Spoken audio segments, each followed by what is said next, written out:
All the same, the Beatles had been worried about their Memphis date.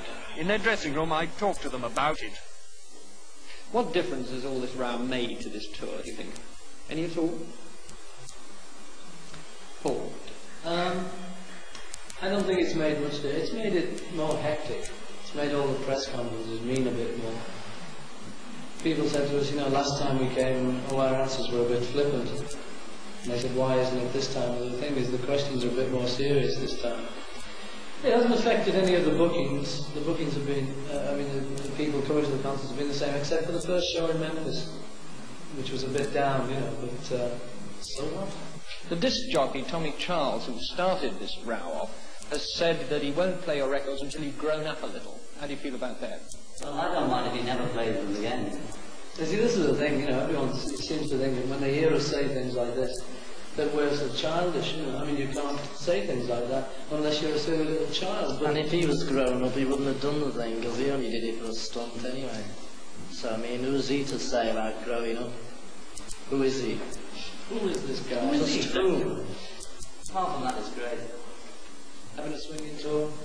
Do you feel that Americans are out to get you, that this is all developing into something of a witch hunt? No, we thought it might be that kind of thing. I think a lot of people in England did, because there's this thing about, you know, when America gets violent, gets very hung up on a thing, it tends to have this sort of Ku Klux Klan thing around it. It seems to me you've always been successful because you've been outspoken and direct and forthright and all this sort of thing. Does it seem a bit hard to you that people are now knocking you for this very thing? Yes, Richard. It seems hard, you know, free speech. But is it possible just to say what you think all the time? What about 14-year-old teenagers who think you're absolutely marvellous and can't bear to be heard? See, we're not, when we say anything like that, we don't say it as older people seem to think, to be offensive. But we mean it helpfully, you know, and if it's wrong, what we say, okay, it's wrong, and people can say, you know, you're wrong about that one.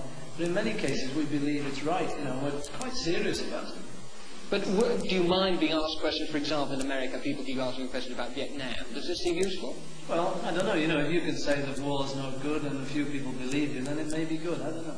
You can't say too much, though, that's the trouble. It seems a bit silly to be in America for none of them to mention Vietnam as if nothing was happening. But why should they ask you about it? You're successful. Yeah, that's right, that is why they... Because Americans always ask showbiz people what they think about it, so do the British, you know.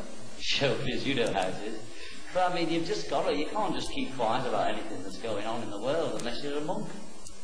Sorry, monks, I didn't mean it, I meant actually. It doesn't matter about people not liking our records or not liking the way they look or what we say. You know, they're entitled to not like us. We're entitled not to have anything to do with them if we don't want to, or not to regard them. You know, we've all got our rights, you know.